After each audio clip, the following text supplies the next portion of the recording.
So, I grew up in a little place called Medicine Bow, Wyoming. We're probably most famous for being the not-so-final resting place of Dippy the dinosaur, whose skeleton now resides in the Natural History Museum over in Pittsburgh, Pennsylvania. Now, there's some hot springs just outside of town, and Butch Cassidy robbed a train just a couple of miles away on the first cross-country railroad. But aside from that, there's not much here aside from dust, gravel, trees, and some trailers. I was raised by a single mom, and while words like strict and rules didn't seem to be in her vocabulary, there was one thing she told me to never, ever do. And that was to never go near the house of old Bob Barnes. So Bob lived in a trailer right on the edge of town, and he made his living going through other people's trash to find stuff he could either sell or turn into something he could sell. And he only ever did it at night too, but even when people did catch him, half of them were too scared to even say anything on account of the fact that he actually killed someone and got away with it. Mom told me he was a monster, and that the kid that he'd killed had been a close friend of hers in high school. And that's all she ever told me about it though, and I figured it was just because it was too much hurt to talk about. Over the years, I learned bits and pieces here and there about Bob's life and the murder he was said to have gotten away with. I learned he fought in Vietnam, that he volunteered for it too, but that after he came home again, he just sort of couldn't go back to normal. He moved his trailer right out there near East Allen Lake, and people said never to go around to the north side at night because old Bob would most likely be out there shooting squirrels for the next night's dinner. "Don't want him mistaking you for a squirrel now, do we?" the older people would say, with that look in their eye that said that they were serious. But now everyone acted like they were scared of him, and some folks seemed to even sort of pity him. Now, remember, I was hanging out with a buddy of mine when we were both about 14, and his mom was giving us a ride someplace when he brought up old Bob. My buddy's talking about him like he's the boogeyman, but all his mom had to say about him was basically, poor man, all he wants is to be left alone. Now my buddy's like, "Mom, he killed someone." And you saw this weird switch in her like she was putting on a mask as she said, "That he did. And you better stay the heck away from his trailer, young man." And it was like we'd, I don't know, caught her out on something. I just wouldn't fully understand what that thing was until a few years later. And by the time I was 17, old Bob was definitely the devil to me. One night, my mom had gotten drunk and told me the story of how Bob killed her friend. She wasn't like an alcoholic or anything, she just liked to have a few wine coolers on a Friday night while watching Dallas and Falcon Crest. But that one night, I got home from a friend's place to find her all teary-eyed while looking at old pictures of herself and her high school friends, including the kid old Bob had apparently murdered. She told me how they used to hang out in school and sometimes outside of school too, since two mutual friends were dating. And she said aside from partying a little too much, he was a good guy and didn't deserve to die in such a way or at such a young age. He'd been drinking out near that lake with a couple of friends when he wandered off to take a leak in the bushes. And that's when he sees someone walking through the shrubs carrying what looked like a little kid over their shoulder. Mom's friend yelled something at the guy, who starts running off with this kid over their shoulder, so he and his buddies decide to give chase. And then once they caught up with the guy, and with Mom's friend at the lead, the guy drops the kid, spins around, and lights Mom's friend up like a bang, bang, bang, bang. And the poor guy was dead before he hit the dirt. And while the kid they rescued was taken to the hospital, she ended up passing away because she had a massive dose of tranquilizers in her system, and it damaged her organs. All the kids that were hanging out at the lake that night said it was old Bob that shot Mom's friend, but then for some reason, he just was never arrested and never went to jail. And it finally made total sense to me why everyone either feared or hated him. Maybe my buddy's mom just didn't know the full story, and that's why she said that weird thing about that poor man. But I did, and as the months went by, all this hatred for him was festering away until finally, I decided I was going to do something about it. I had already told my friends about the whole thing, so they knew how much I hated old Bob for having saddled my mom with this lifelong trauma.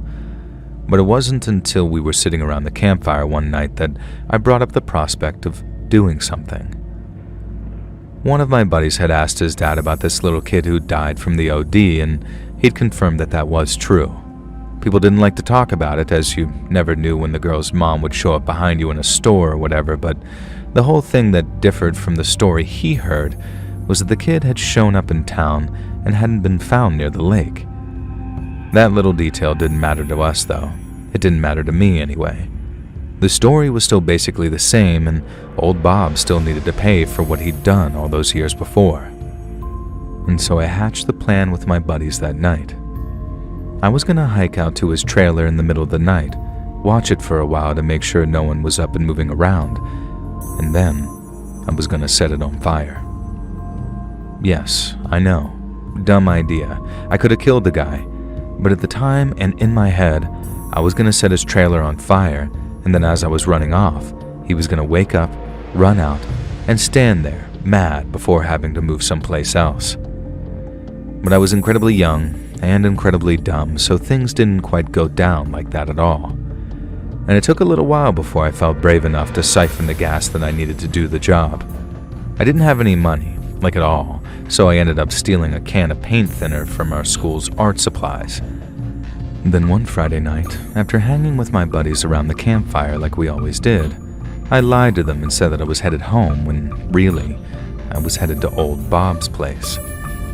Now, it took about an hour of walking around the lake to the other side, then once I was within maybe half a mile, I turned off my flashlight and traced the water's edge till I spotted a light coming from old Bob's trailer in the distance. I stuck to the plan and watched the place for maybe 40 to 45 minutes until the sound of a TV stopped and the dim light I could see went out. I gave it another minute or two, waiting until everything was silent and still, then I took that can of paint thinner from my backpack and started creeping towards Bob's trailer. My heart was pounding by the time I got within a few feet, and the fact that the trailer was still silent had me thinking that I'd crept up totally undetected. But then right as I'm about to pop the lid off my can of paint thinner, I suddenly hear this loud click to my right that I instantly recognized as a gun, before someone says, "What you got there, boy?" I froze, knowing it was old Bob and that he'd caught me red-handed trying to burn down his place. I didn't want to say what was in my hands because I figured once he knew what my plan was, he'd just blow my brains out without a second thought. And so I didn't say anything. Old Bob then told me to drop what I was carrying, and then when I dropped the can, I saw the beam of a little flashlight hover over it as Bob figured out what I was doing. He told me to turn around, because he wanted to see my face before he killed me. But again, my body didn't seem to want to respond. I was shaking by the time he rushed me and spun me around. But when he saw my face, he shoved me away from him so I fell over backwards and then just looked at me for a minute after lowering his gun. I was so scared that even though I wanted to beg him not to kill me, the words wouldn't come out. Then out of the blue, he said my name out loud to confirm it was me. I went from terrified to extremely confused and terrified. He knew my name, and he knew who my mom was too. And then after I confirmed who I was, he told me, "I wondered how long it'd be before you showed up." First words out of my mouth that whole time came out as, "How'd you know me?" And then after inviting me inside his trailer, old Bob promised to tell me everything I wanted to know. After we sat down in his trailer, he asked what my mom had told me about him. I guess I got a little braver because I told him all about how I hated him for killing my mom's friend. He asked to tell him how I thought it went down, and he just smiled as I told him my mom's version of events.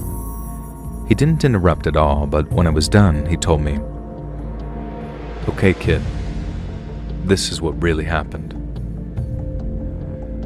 My mom's friend was a very troubled dude growing up, and as much as people tried to help him, he only got worse as he aged into his teens.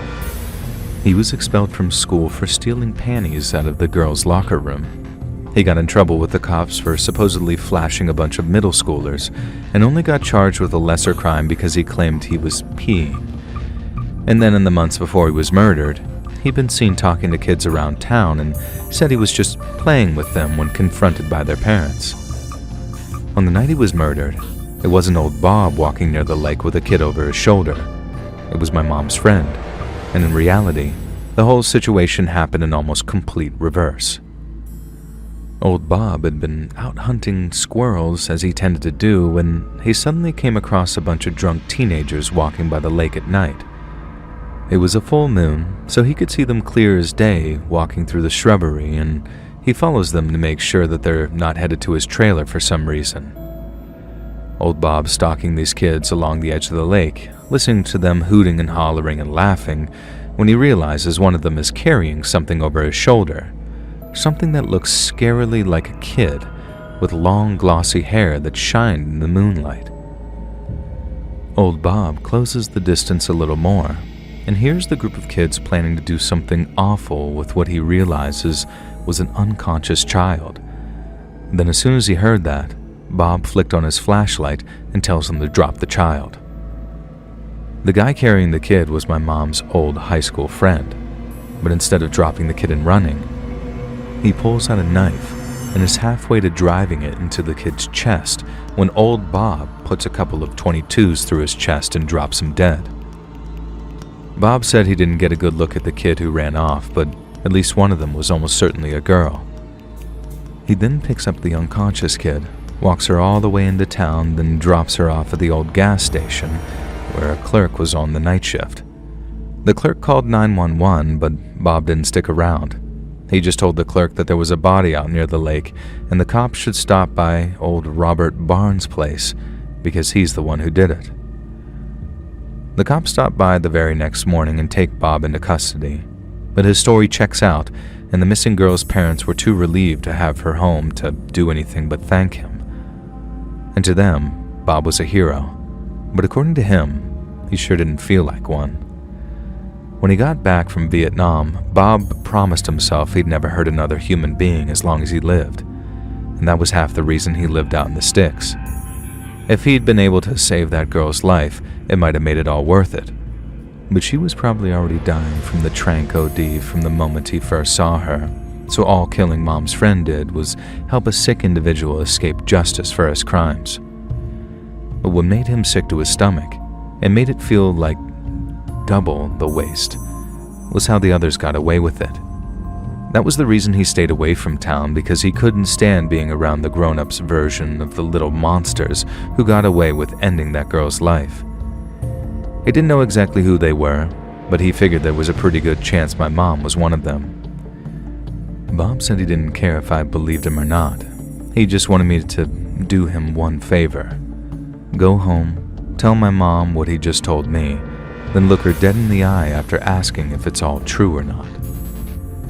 Well, I did exactly that, and while it's best not to describe blow for blow how that little exchange went down, let's just say our relationship has never recovered, and she's the reason I haven't been back to Wyoming in almost 20 years now.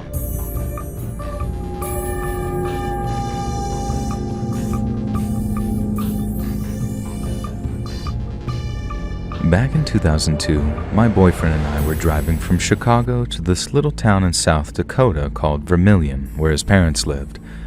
Around noon, we'd been cruising through Iowa cornfields for hours on end, when suddenly the corn just sort of stopped.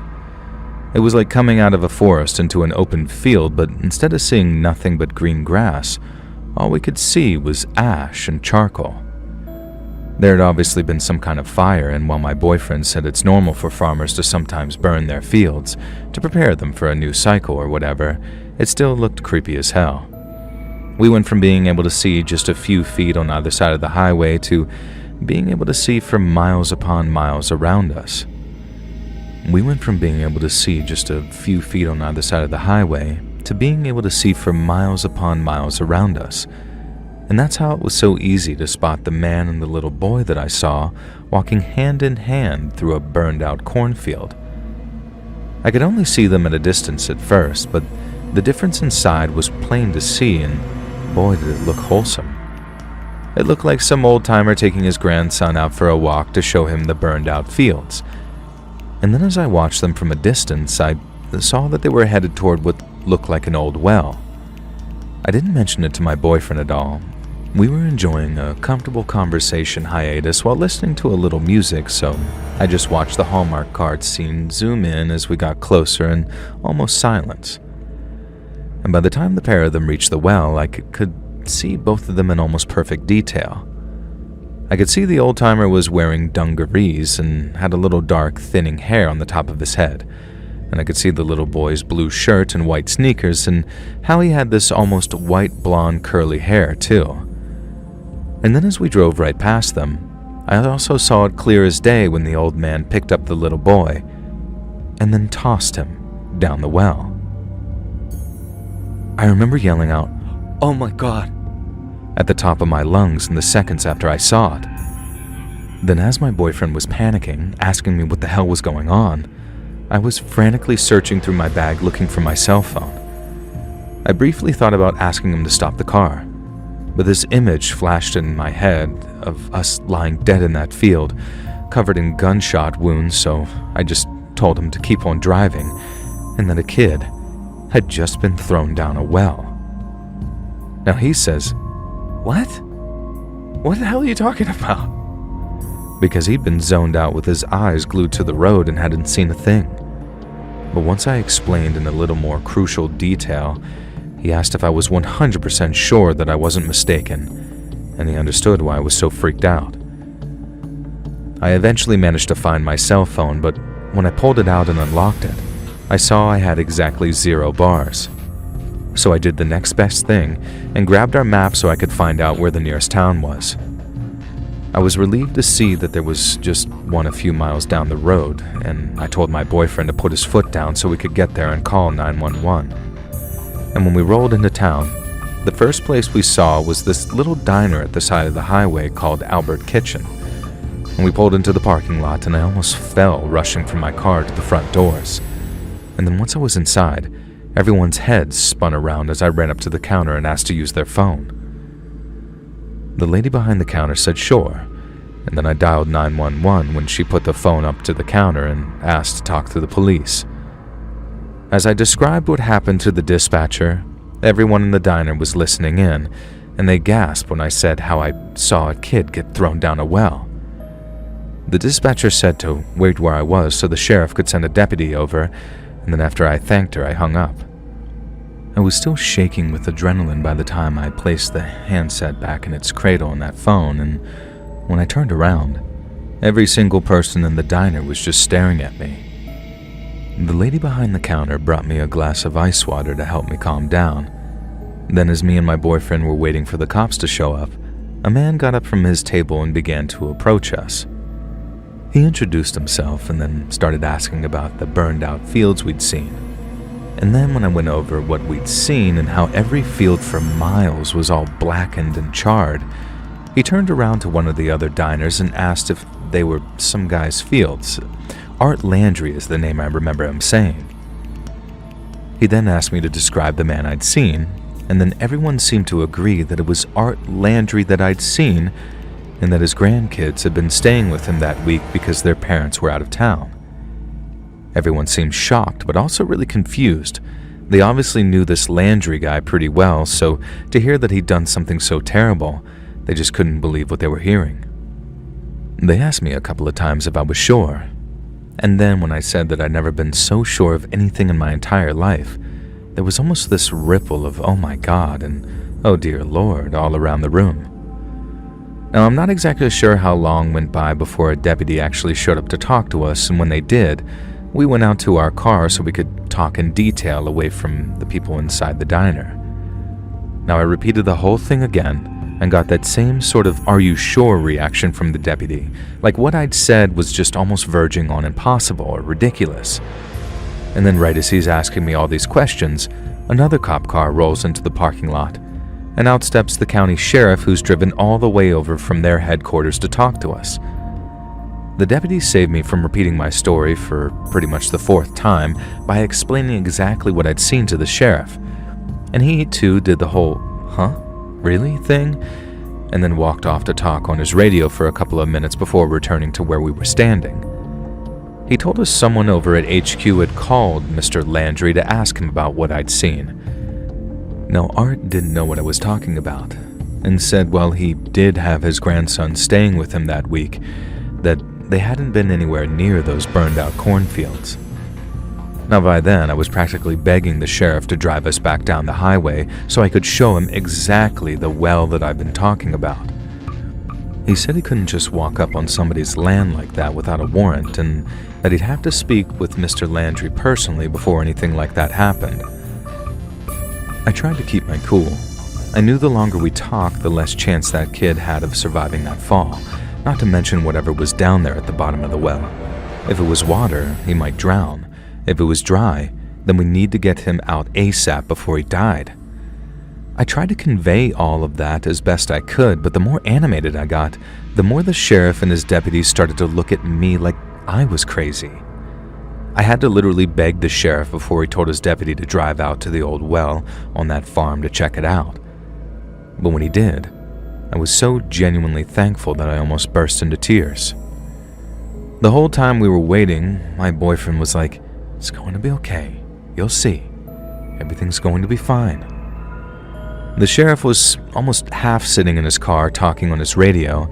Then all of a sudden, he got up and walked over to us, calling out that he'd got some good news.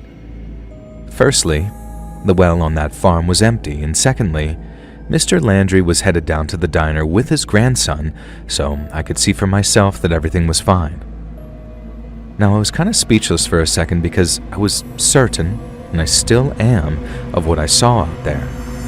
The sheriff then took the opportunity to explain how, thankfully, I just must have been mistaken. Who I saw out there, they were probably just picking their kid up to show them the bottom, and any dropping or falling that I saw was a kind of maybe optical illusion given from how fast we were driving through the smoke. And the only thing that I could think to ask when word finally came back to me was like, how could the deputy be so sure the well was empty? Was he sure that there wasn't a kid down there? Underwater maybe, or just out of reach of his flashlight? I knew what I saw. There was a kid's life at stake, and I wasn't about to just take someone else's word for it, especially when they were throwing around phrases like optical illusion or trick of the light, which was starting to sound more and more suspicious to me the more they cropped that up. And I get that people have that small-town mentality of wanting to defend their own, but the way they didn't even seem to give a crap about this kid started to turn from alarming to kind of disturbing. And as I'm trying to keep my cool and stay polite as I'm explaining to the sheriff that I know what I saw, the deputy returns from checking the well. But following behind is this beat-up old truck, and after it comes to a stop, out steps this big old guy in dungarees with dark, thinning hair. And the first thing he said was something like, "Now who's this saying I didn't drop my damn grandson down a well?" He sounded mad, and the sheriff walked over now saying, "Hey, now just hold on, Art. She's just trying to help." Now this man named Art then walked around to the passenger side of his truck, opened up the door, and then helped a young boy out of the seat. He then led him around to us to see, and then told me that was the boy he'd supposedly thrown down the well in this very aggressive, accusatory way. Now my boyfriend said quietly, "See, I told you everything would be fine."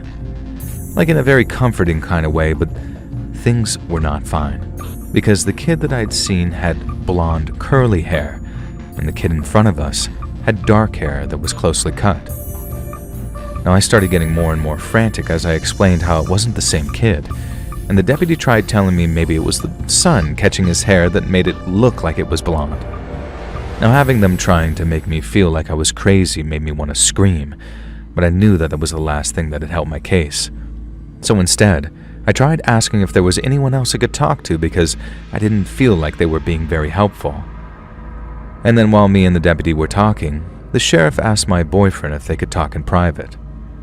A few minutes later, my boyfriend comes back saying we need to leave. The sheriff had basically asked if I was crazy or not when my boyfriend said no, He told me to get out of town before I was arrested on charges of public disturbance.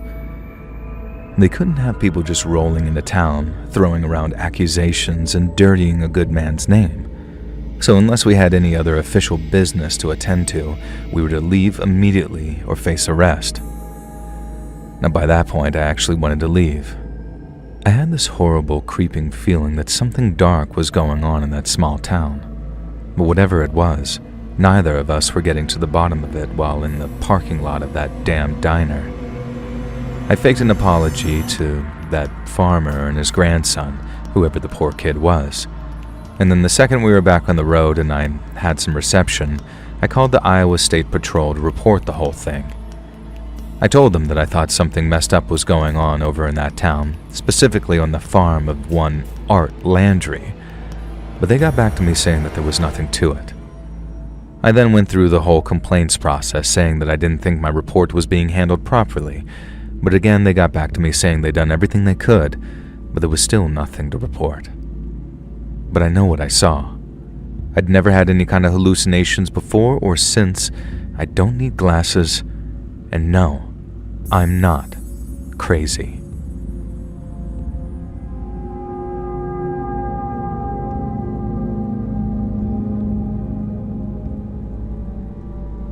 My dad used to work for the Foreign Office, and he met my mom while working in Peru.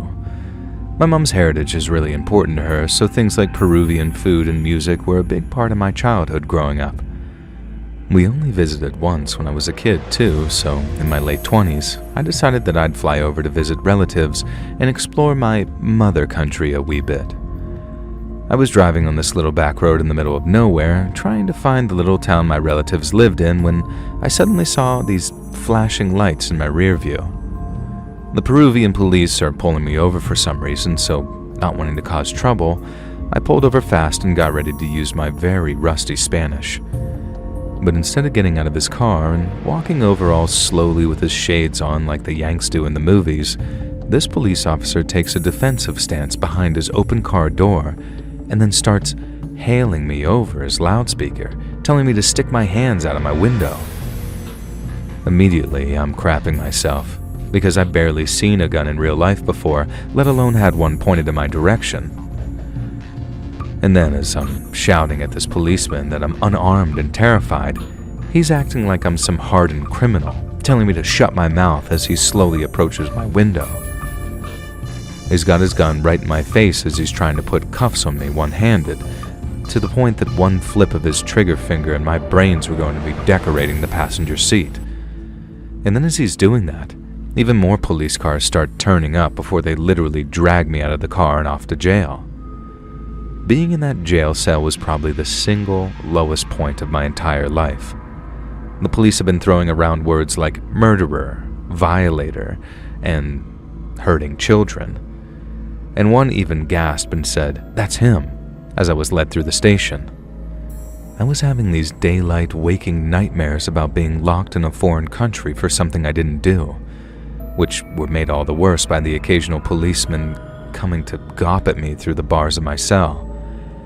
I kept trying to tell them that I was British and that I was only there on holiday, but they responded by asking if I thought they were stupid and to shut my mouth before they shut it for me.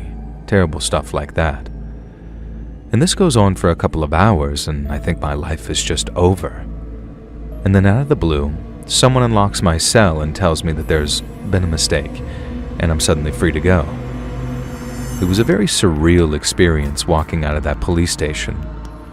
I was shaking like a chihuahua, but the police were a mix of either laughing at the mix-up or apologizing on a scale that did not cover what I'd been through.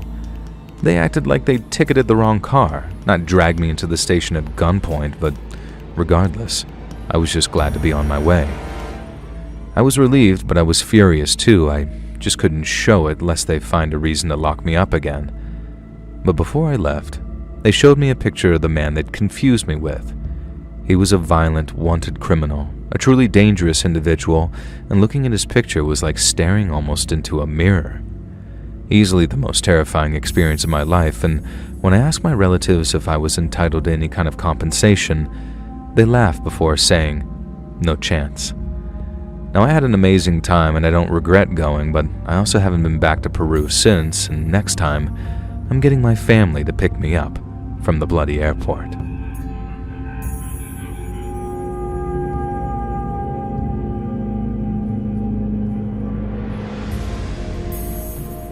The worst day of my life was a Sunday, and it happened in a little town called Windsor, out on the Carolina coast. Now back then, Windsor was home to less than 2,000 people and was your average backwoods North Carolina town. We had a grocery store, a gas station, a Bojangles, and the peanut factory. And then aside from a few churches and chapels that surrounded the town, that was pretty much it. It was quiet and neighborly. Murder wasn't a word that you heard spoken around Windsor, and you only ever heard it on the radio or on television. But then came that night in 1993, when all that evil stepped out of the TV and took a walk around town. It was the evening of June 6th, and I was down at the Bertie County Sheriff's Office about a mile south of town. The Bertie County Jail is down there too, and after collecting some paperwork from one of the deputies over there, I was sitting at my desk just quietly filling it out when we suddenly heard dispatch over our radios. It was the quietest day of the week, so I don't think anyone was expecting anything more than a civil dispute or a minor accident. So when we heard the codes for a man with a gun or multiple deaths, there was this split second where I was convinced that there had been some kind of mistake. But when I saw my fellow deputies running out of the office and towards their cars, I knew that there was no mistake. It was real. I followed the other deputies out into the parking lot, jumped into my cruiser, and then we sped off in a rough convoy towards the grocery store on the north side of town. Now, this grocery store is called B-Low, as in a play on the words be low, as in the prices here be low, and a rival to local churches in terms of places folks could congregate and converse. And so, knowing the three deceased were most likely people I knew, maybe even friends of mine, that was already a tough pill to swallow during that rush towards the store. And when we arrived, the place was all closed and locked up since they closed early on Sundays, and we still had next to no idea what to expect. The 911 call that had come into dispatch was from a wounded survivor of whatever had happened, and with them being in so much pain, they couldn't go into too much detail. We only knew that there were bodies, a man with a gun, and survivors who desperately needed our help. The B-Low had these glass panel windows all the way along the front, so on the approach, you could see this long trail of blood going from the front to the back of the store. After we busted in, we found all that blood belonged to a member of B-Low's cleaning crew who'd crawled all the way from the back of the store with gunshot wounds so he could use the phone. Me and the other deputies spread out once we got inside, clearing the place from aisle to aisle to make sure no one was waiting to ambush us, and then once we got to the back of the store, we found 5 more people. 3 of them were dead, and another was badly wounded with stab wounds. For some reason, the killer had left the 5th person, a member of the cleaning crew, completely unharmed. And there was no helping most of those that had been shot, but we did what we could for the survivors, and thankfully both of them made it through. But as EMS were working on getting the wounded airlifted to the hospital, we got to hear the whole story of what had happened from that one other member of the cleaning crew who got to walk away covered in blood, but without a scratch. And it was every bit as bad as we feared it was. Every Sunday, a cleaning crew used to stop by the B-Low to wax the floors and get them all shiny again for the next week. So come closing time at 6 p.m., and once his customers were gone, the store's manager let the crew inside and then locks the doors behind him. The crew starts shifting mats and getting their buffers ready when the last remaining store clerk sees a person she doesn't recognize step out from one of the aisles. She thinks it's a customer who failed to notice the store closing, but when she walks up to the guy and informs him it's after closing, he points a gun in her face. The cleaning crew are right at the front of the store at this point, and the guy moves on the clerk so quietly that they don't even notice what's going on. So as the gunman's forcing the clerk into the back office, they're completely none the wiser. And once he's in the office, the gunman orders the manager to hand over all the on-site cash. He hit at the exact right time, too, right at the end of the week, and we know that he made it out of there with a few $1,000s in cash along with a bunch of money orders totaling $3,000. But then, instead of just leaving after getting his hands on the cash, the gunman orders the manager and clerk back onto the shop floor and then rounds up the cleaning crew too. I didn't see exactly what the victims were bound with, but I later heard it was dog leashes the gunman grabbed from one of the aisles. And then once he got all 6 of them at the back of the store, he ordered them to tie each other up at gunpoint. He tied the last person up himself, and our survivor was telling us how, once everyone was tied up, he thought that the ordeal was over. The guy had his money, he had everyone tied up so they couldn't call the cops right away, and he had no reason at all to do what he did next. But he went ahead and did it anyway, and this is where things started getting really, really messed up. The gunman starts stacking people up in their twos, ordering them to lie on top of each other, and then before anyone can figure out why, he says, "God forgive me for what I'm about to do," and then starts shooting into the stacks. He only got a couple of shots off before either his gun jammed or he ran out of ammunition, and then when he ran off, our survivor said that he thought it was over for a second time. But then seconds later, the gunman comes running back with a knife he'd grabbed from someplace, and he starts asking the survivor if they're going to tell the cops about him. Obviously, the survivor says no, and so does the man stacked on top of him, who we later found out was the survivor's own brother. But as they're trying to convince the guy they won't tell us cops about him, he flips out and starts stabbing the brother on top with the knife he'd found. He cut the guy's throat from ear to ear and then kept on stabbing him in the back till the knife blade broke off inside of him.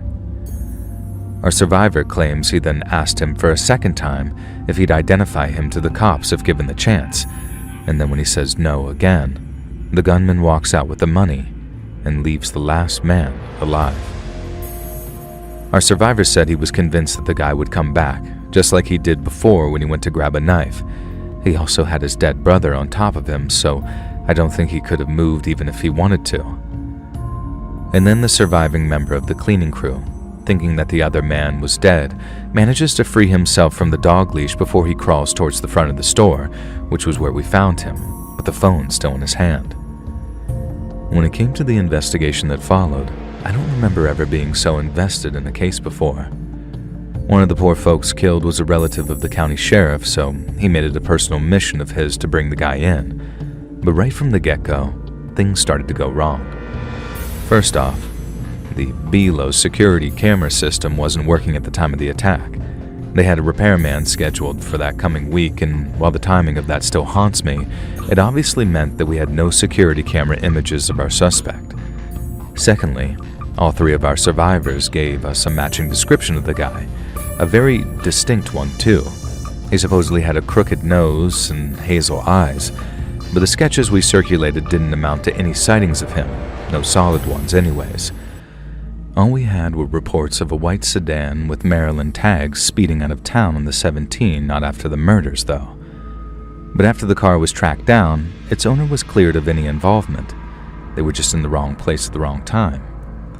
And I think the most frustrating part was how the investigation ended up fixated on this one detail that I'm not even sure was true. At one point, one of the victims asked the killer, "Why are you doing this?" And while she was referring to them being stacked on top of one another, the guy must have thought that she was asking him a more general question as in, "Why are you robbing us?" He said something about being a former cop and one who was recently fired from his job.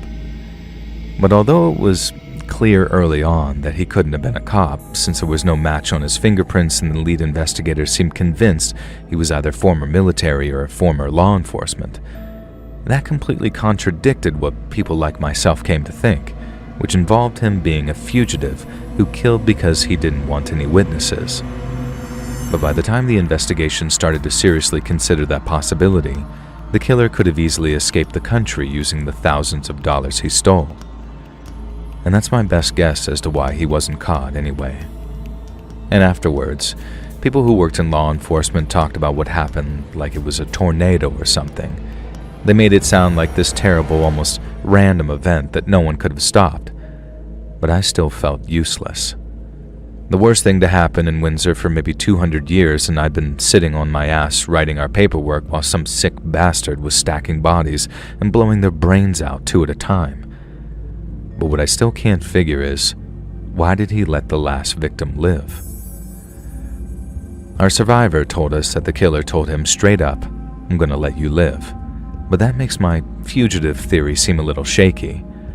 Part of me thinks he just got tired of killing and he couldn't face stabbing a second person to death after killing what he thought was 4 other people.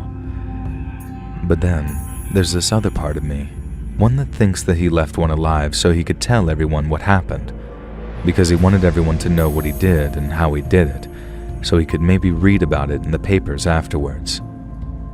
But I try not to entertain that side of me, because when I do, it makes the pain of not catching that guy hurt even worse.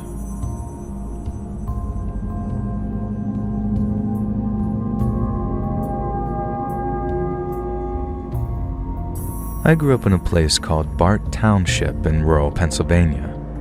Now, Bart is about as rural as it gets, especially around nickel mines where I grew up, which is home to a bunch of old order Amish. And if you're thinking of the Amish who practice Rumspringa or use flip phones because they're quote-unquote essential technology, this is not the old order. They're so hardcore they still refer to anyone who isn't Amish as English, and that was my childhood, living like we were aliens in our own country. But I didn't know any better, so I was happy, right up until October 2nd of 2006. Now, like most kids my age, I dropped out of school after 8th grade to help my dad on the farm, and so that morning, we were working together while my little brother was at school. Everything was going as normal, just another day on the farm, when all of a sudden my dad says, "Is that your brother?" I looked up to see this little speck in the distance, running down the tracks towards our farmhouse, and I knew it was him. Dad then says, "What the hell's he doing out of school?" Because it was only 11 in the morning. And then I followed him as he marched off towards the house to find out what was going on. We got to the house to find my little brother in tears and my mom comforting him. Dad still thought that he'd just run away from school, so he was still kind of angry, or sort of getting ready to be angry. But when my little brother finally got his words out and told us why he'd run home from school, I remember it was almost like time stood still for a few seconds. He told us there was a man in our classroom, and he had a gun. If you can believe it, this wasn't even the scariest part, because as my dad is freaking out and rushing to grab his own gun, my little brother says something about the guy having chains and hooks too. Well, that was it. The red mist descended over Dad, and he ran off in the direction of the old schoolhouse while telling me to stay put and watch my mom and brother. We had to wait hours before Dad came back with the news of what had happened, and when he did, this is what he told us. Around 10:30 that morning, not long after the kids came back from recess, a pickup truck parked in front of the old schoolhouse. A man got out, walked inside, and then asked the kid's teacher if she'd found a clevis pin out in the road. Now, a clevis pin is kind of like a bolt, something used to fasten 2 things together. They're commonly used in farming, so almost everyone around those mines knows what one is. And since the kid's teacher hadn't spotted one that morning, she apologized for not being able to help, but wished the guy luck in finding his missing pin. The guy acted kind of weird. He didn't make any eye contact, and he mumbled some sort of reply before walking back to his truck. But then a minute later, he walks back into the schoolhouse with a pistol and tells everyone they either do as he says or they're going to die. Now, thinking it's just a robbery of some kind, the kid's teacher tells the class to do as the guy says. But then instead of stealing the school's petty cash box and driving off, the guy orders all the young boys present, including my brother, to help him unload items from his truck before carrying them into the classroom. They carried in a whole bunch of tools, a shotgun, and a stun gun, but also a big pile of lumber, along with some wires, chains, and what we found out later was a bunch of metal eye hooks. The guy wanted to force the kids to watch what he was going to do to them, but as he's supervising the unloading of his truck, the kid's teacher made a run for it and managed to get to a nearby farmer to call 911. The guy noticed that the teacher got away, so he ordered one of the boys to go bring them back, and then went about barricading the schoolhouse doors using the lumber and nails the boys had carried inside. When he finished, the guy allowed 3 parents, including a pregnant lady I heard, and all the boys in the class to leave. Then after that, he makes all the girls line up against the chalkboard like he was some sort of one-man firing squad. The first cop car arrived at the schoolhouse just minutes after that farmer's 911 call. Knowing what was going on, the cop used his loudspeaker to plead with the armed man to throw down his weapons and allow the girls to leave. Around this same time, the man calls 911 personally and tells the dispatcher that if the cops make a move on him, he'd execute the girls. He was saying all that right there in front of them, so those poor girls knew what was about to happen and were also begging him not to hurt them. 2 of the girls even asked to be shot first, possibly in the hopes that it would spare the lives of the other kids lined up next to them. But the man told them to be quiet and kept on talking to the cops. Dad said that by 11 a.m., there was a whole crowd gathered around the schoolhouse's perimeter and that a bunch of ambulances were there too, waiting to treat the wounded. They all heard when the shooting started, and Dad said the sound that rose up from the crowd was like nothing he'd ever heard before. Just this terrible sound of collective mourning as each gunshot meant a lost life and broken hearts that would never fully heal. As the gunshots start popping off, all the cops start rushing the schoolhouse, hoping to put a stop to the massacre. But the man realized what was happening and started shooting at the cops out of a window. They returned fire, being careful to only target the window that they were being shot at from. The man stopped firing and they figured that he was either hit or reloading. But when they burst into the schoolhouse, they found him dead on the floor, with a single self-inflicted gunshot to the head. We later found out that just before the shooting started, the man tried to call his wife to say goodbye. And I don't think she picked up the phone, but he must have left a message or something, because when she got home from wherever she was, the first thing that she saw was a note on the table describing what her husband had planned that day. She had also called 911, hoping to stop what was planned before it ever started. But by then, it was way too late, and her husband was only minutes away from murdering a whole bunch of innocent children. And all the wounded girls were taken to the hospital, but of the 10 kids shot that morning, only 4 survived. A couple were pronounced dead at the scene, and I heard one little girl passed away in the arms of a state trooper as he tried to comfort her. They were all between just 6 and 13 years old.